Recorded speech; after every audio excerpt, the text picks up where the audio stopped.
Okay, yes, thank you for joining me again. This is going to be a little bit different.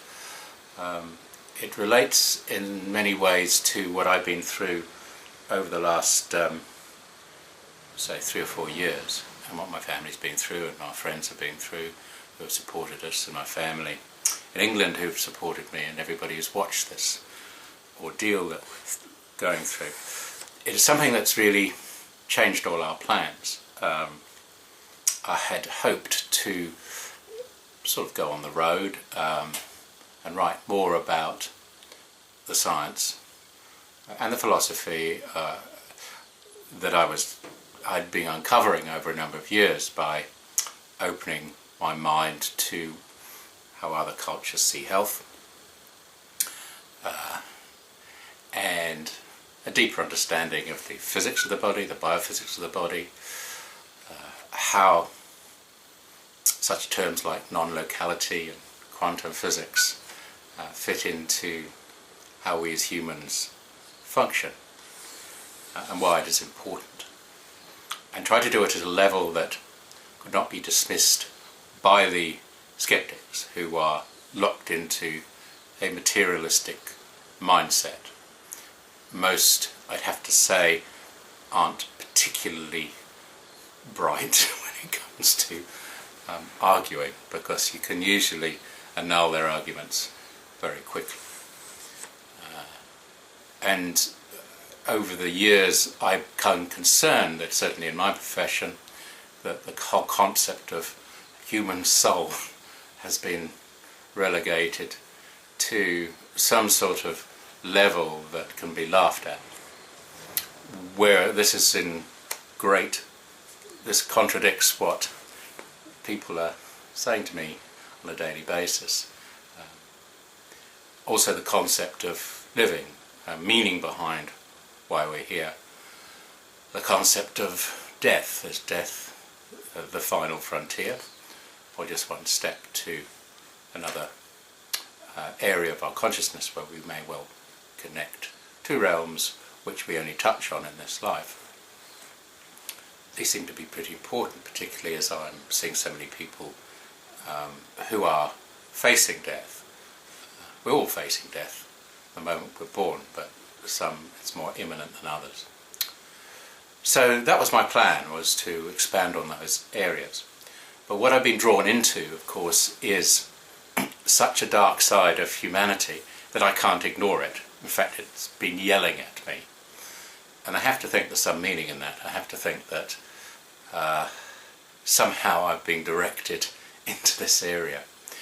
There's absolutely no doubt about it that the way to get through dark times, first of all, is to be human and to have friends and to have community, but also to keep very centred. And I find I can do this during the day.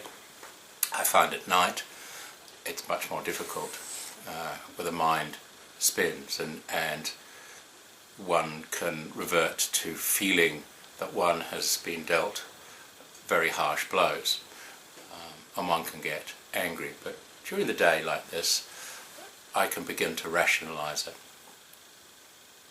And so my understanding of humanity and the barriers we face if we're going to evolve has expanded. And there are times during the day that I'm grateful for that. There are times during the night that that doesn't seem, that's cold comfort, let's say. So, and it got me thinking this week, because it'll become apparent, and it already is to most people in Auckland, that we have a building crisis. We have buildings that have been built in recent years that are faulty. We can attest to that. And it's only going to get worse.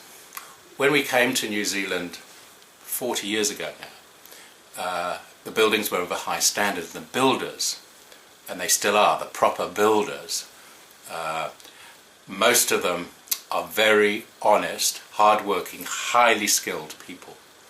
Those builders have been forced out of the market.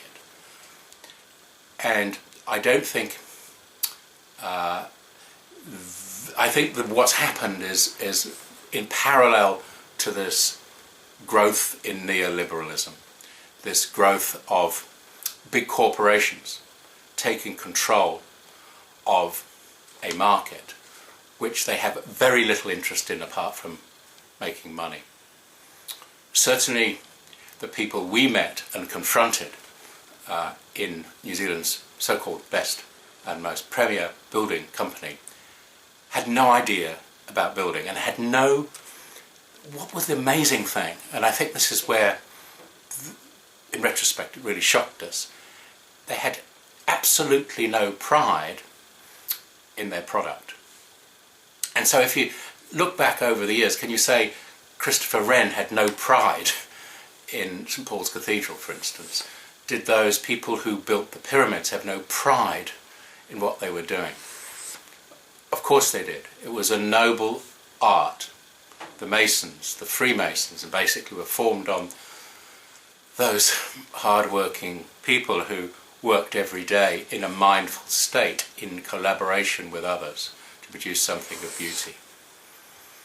So what has happened to Auckland is that many buildings have occurred because there has been mass immigration, mostly to Auckland and mostly of relatively wealthy people. And therefore there needed to be a building boom, which of course has had the effect that young people can't afford a house, and if they do, they're committed to a mortgage and capture for the rest of their lives. They're in a situation where they would have to earn vast amounts of money doing work that they're not interested in, and is basically soul destroying. So there's a correlation between this and the massive problem of anxiety and depression in young people, and a link. And that doesn't mean it's a causative link, but it's a correlation with the hopelessness and emptiness that young people feel. Their souls are crying out for meaning in life, but they are being captured and put into situations of doing work which has little meaning for them and has the sole purpose of paying for a roof over their heads. It's a type of poverty that we haven't seen before. And so there's a correlation to some souls who will say, hey, you know, this isn't what we signed up for when we came to this earth, we're going to leave. So our suicide rate, particularly with youth, has to be linked into how little meaning we are giving to the lives of our young people. We have a youth suicide rate that is very, very high up, number 1 or 2, I can't remember, in the Western world. The solution, we're told from the authorities, is to have more mental health units. The solution, I would say, is let's look at the cause. Over the last few years, I have gathered lots and lots of data, because what has happened over the last, say, 20 years is that anybody who seems to be bucking the system is accused of being a conspiracy theorist. Now, the only way around this is to do one's homework, to study the data, the scientific data. And you've got to look far beyond the mainstream media, who are basically just repeating the narrative of the very people who have got us into this difficult situation. And so, for instance, and this is where I come back to building and building. Building, the shapes of building actually will connect to people at a very basic level. This is why when we go into a church or a beautiful place, a sacred place if you like, a building, we can instantly feel at peace. But it's also a sort of catalyst for us understanding the dark side as well. For instance, if one looks at 9/11, even if one accepts that the two main towers weren't demolished with a planned demolition, any sensible person is going to query why a third building that wasn't hit collapsed. So the whole concept of how Building 7 collapsed has to appeal to the investigator, the person who wants to gather data. And there are many universities around the world, in America, Canada, North America, with academic departments of architecture and construction, and who have said that this is very weird, this doesn't seem to be right. So those people who are hovering on, who believe everything they're told, are really stretched when they look at Building 7.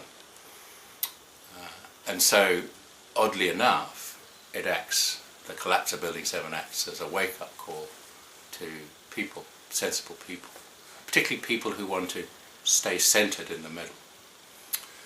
So the disaster that's unfolding in Auckland, whereby we're seeing that our buildings and our building industry has been taken over by people who have no interest in quality building, who are basically interested in profit, who actually, in fact the whole area of property is a weird one, that we actually own the land is a bizarre concept and very soul destroying, because it means that we have disconnected from getting energy out of the land, basically, which has sustained us. It's actually where we're going to eventually go. So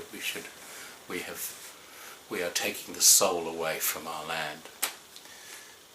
Now, it's not a big leap for us to consider that those who have planned and built the Auckland expansion, which has been massive. The population of Auckland has more than doubled since we came 40 years ago, and most of that has been in the last 15 years or so.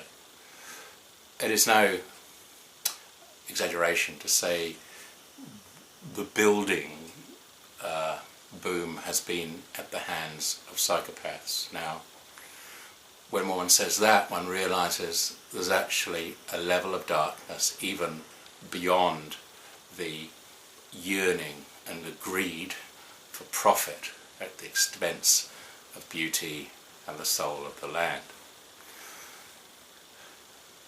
And this is where I come back to it. There's no pride by these companies in the produce they have.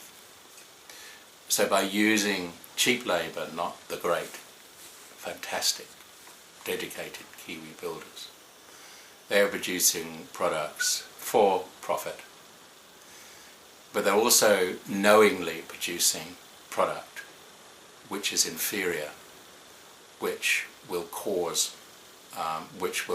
decay very quickly, and will cause the owners illness, mental illness, physical illness, suicide.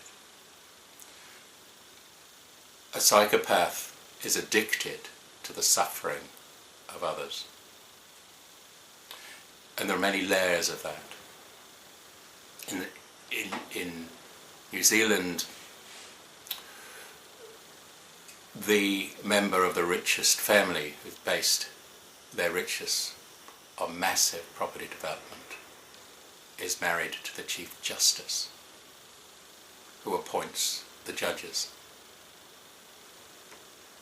The whole legal system is delighted that we're in this state. They make huge amount of money from the misfortune of others, and they're paid huge amounts of money by these property companies, who will quash the homeowner and gaslight the homeowner, and in many cases will produce illness in the homeowner that is life-threatening. that would lead to suicide. Now these people are not doing this passively. Those who crave this sort of power do so because they feel entitled to be in the situation of power. And the kicks a psychopath gets are not from the money that they earn in this situation, which can be excessive. It's what their money can buy. And their money can buy the suffering of people which they'll watch on and laugh. Now, I would never have said that 5 years ago. I would have never realised that. What has happened and what will happen in Auckland is that more people will wake up because of this. So there's a race on. There's a race on between those who are waking up and those who are going to be destroyed. And this is just one, almost like a metaphor, a vignette of what's happening around the world. We've recently had an election, and it's bizarre because both the main parties are indistinguishable. In fact, this whole left, centre right is a lot of old nonsense, somehow based on conditioning that we had in the 70s, where it did mean something. You had the unions and the workers on the left and the conservatives on the right saying that we'll create wealth and there'll be a trickle down and everybody's going to be happy. Both parties are neoliberal. Both parties are committed to the Trans-Pacific Partnership Agreement, which is not a trade agreement. Well, 5 out of the 29 clauses about trade, the rest are about global company control. Both are very happy for us to be in a situation in this country where big corporations can sue our sovereign land. Labour have some concessions. They are going to chip away at the foreign buying of our land. But in essence, they're selling us more and more to the globalists.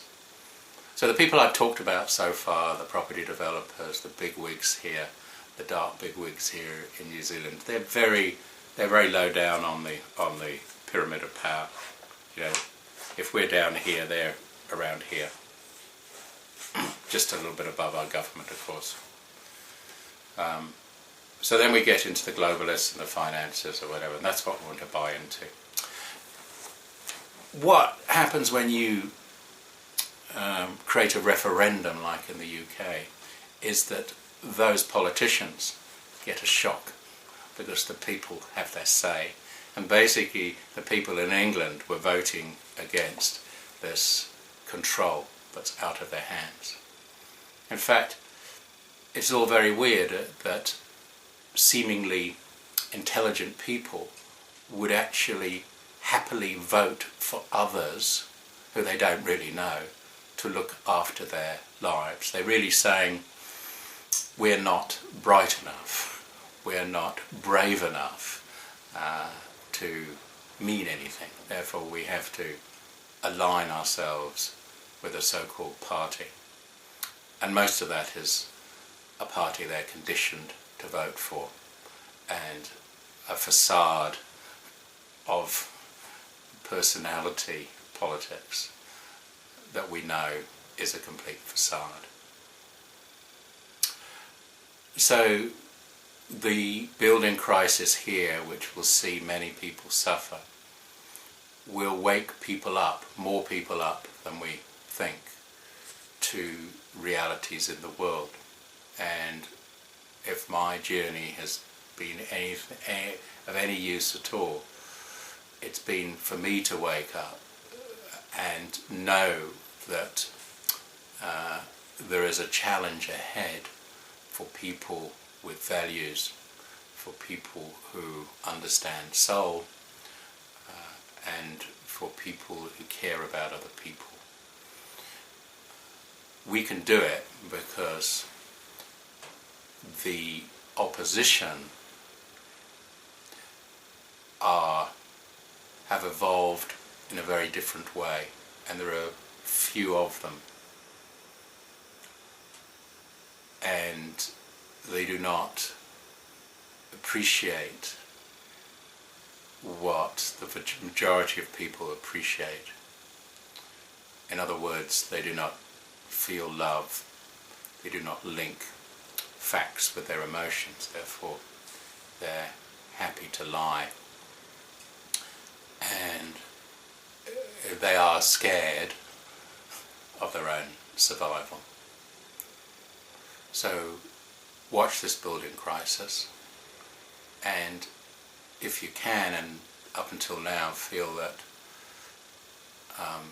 this isn't something that you want to get involved in because it's too dark, think again please, and join me and others into trying to make this world a better place.